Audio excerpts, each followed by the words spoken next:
ನನ್ನ ಹೆಸರು ಸೋಮಶೇಖರ್ ಅಂತ. ಸೋಮಶೇಖರ ಅಂತ ನೀವು ಇಂಗ್ಲೀಷ್ನಲ್ಲಿ ಒಂದು ಪೇಪರ್ ಮೇಲೆ ಬರೆದ್ರೆ ಅದರಲ್ಲಿ ನಿಮಗೆ 3 ಪದಗಳು ಸಿಗ್ತವೆ. ಹಾಗೆ ಪರೀಕ್ಷೆ ಮಾಡಿ ನೋಡಿ. ಒಂದು ರಾಕ್ಷಸ ಅಂತ, ಇನ್ನೊಂದು ಸಮರ ಅಂತ, ಮತ್ತೊಂದು ಓಂಕಾರ ಅಂತ. ಅಂದರೆ ನನ್ನನ್ನೇ ಒಂದು ಉದಾಹರಣೆಯಾಗಿ ತಗೊಂಡ್ರೆ ನನ್ನಲ್ಲೇ ಈ 3 ಗುಣಗಳು ತಮಸ್ಸು, ರಜಸ್ಸು, ಸಾತ್ವಿಕ ಸೇರಿಕೊಂಡಿವೆ ಅಂತ ನನಗೆ ಅನಿಸುತ್ತೆ. ನಾನೇ ಒಂದು ಭಾವೋತ್ಕರ್ಷಕ್ಕೆ ಒಳಗಾಗಿ ಈ 3 ಗುಣಗಳನ್ನು ವ್ಯಕ್ತಪಡಿಸಿದಾಗ ಅದು ಯಾವ ರೀತಿ ಕಾಣಿಸುತ್ತೆ ಅಂತ ನೀವೇ ಒಮ್ಮೆ ನೋಡಿ.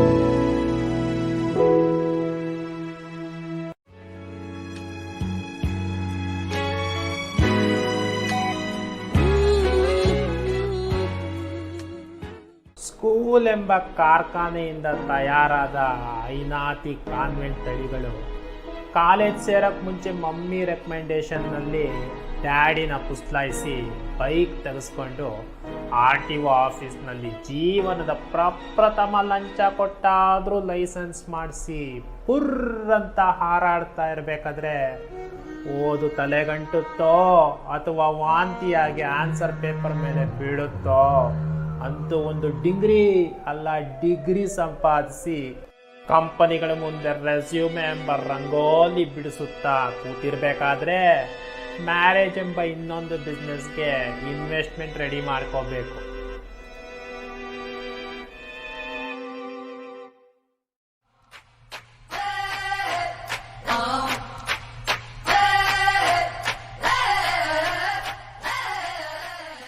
ಏನು ವಿಷಯಕ್ಕೆ ಸ್ಟ್ರೈಕ್ ಮಾಡ್ತಾ ಇದ್ದೀವಿ ಅಂತಾನೆ ಸರಿಯಾಗಿ ಗೊತ್ತಿರಲ್ಲ. ಗುಂಪು ಕಟ್ಕೊಂಡು ಬ್ಯಾನರ್ ಹಿಡ್ಕೊಂಡು ಕೂಗ್ತಾ ಇರ್ತಾರೆ. ಅವ್ರ ಮುಖ ನೋಡಿದ್ರೇನೆ ದೊಡ್ಡ ದಗಾಖೋರ್ ಥರ, ಲಫಂಗರ್ ಥರ ಕಾಣ್ತಾ ಇರ್ತಾರೆ. ಇಂಥವರೆಲ್ಲ ದೇಶನ ಆಳೋ ಮಂತ್ರಿಗಳು. ಹಳ್ಳ ಕೊಳ್ಳ ಇರೋ ರೋಡ್ಗಳು ಮೈಯೆಲ್ಲ ಕಣ್ಣಾಗಿ ಇಟ್ಕೊಂಡು ಡ್ರೈವ್ ಮಾಡಬೇಕು. ಸಾಲದಕ್ಕೆ ರಸ್ತೆಯಲ್ಲಿ ಎರ್ರಾ ಬಿರ್ರಿ ಡ್ರೈವ್ ಮಾಡೋರು ಇರ್ತಾರೆ.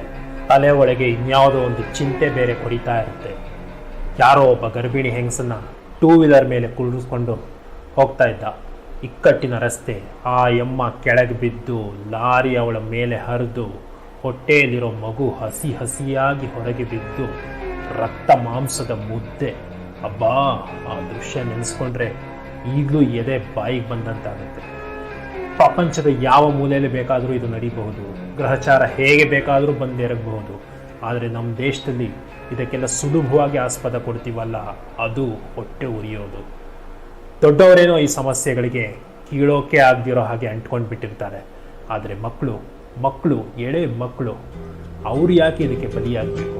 ಅವರ ಉತ್ಸಾಹ ನೋಡ್ತಾ ಇದ್ರೆ ಹಿಮಾಲಯಕ್ಕೋ ಎಲ್ಲಿಗಾದರೂ ಕರ್ಕೊಂಡು ಹೋಗಿ ವಿದ್ಯಾಬುದ್ಧಿ ಕಲಿಸೋಣ ಅನಿಸುತ್ತೆ. ಆಗ ಈ ದೇಶ ಭವಿಷ್ಯದಲ್ಲಾದರೂ ಉದ್ಧಾರ ಆಗುತ್ತೆ ಅನಿಸುತ್ತೆ.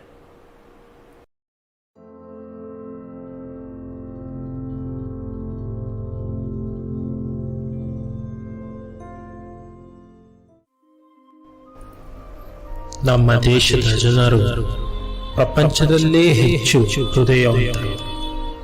ಎಲ್ಲೋ ಅಮೆರಿಕಾದಲ್ಲಿ ಪ್ಲೇನ್ ಕ್ರಾಶ್ ಆದರೆ ಮರಗ್ತಾರೆ. ಅಫ್ಘಾನಿಸ್ತಾನದಲ್ಲಿ ರಕ್ತದೋಗುಳಿ ನಡೆದ್ರೆ ಸಂಕಟ ಪಡ್ತಾರೆ. ಇಂಡೋನೇಷ್ಯಾದಲ್ಲಿ ಸುನಾಮಿ ಬಡಿದ್ರೆ ರೋಧಿಸ್ತಾರೆ. ರಕ್ತದಲ್ಲಿ ವಂಶವಾಹಿಯಲ್ಲಿ ಧರ್ಮವು ಬೇರೂರಿರುವುದೇ ಇಂತಹ ಸುಗುಣಕ್ಕೆ ಕಾರಣ. ಆದರೆ ಇದೇ ಇವರು ತಮ್ಮದೇ ಹೀನಾಯ ಸ್ಥಿತಿಯ ಬಗ್ಗೆ ಮಾತ್ರ ಯೋಚಿಸೋಲ್ಲ.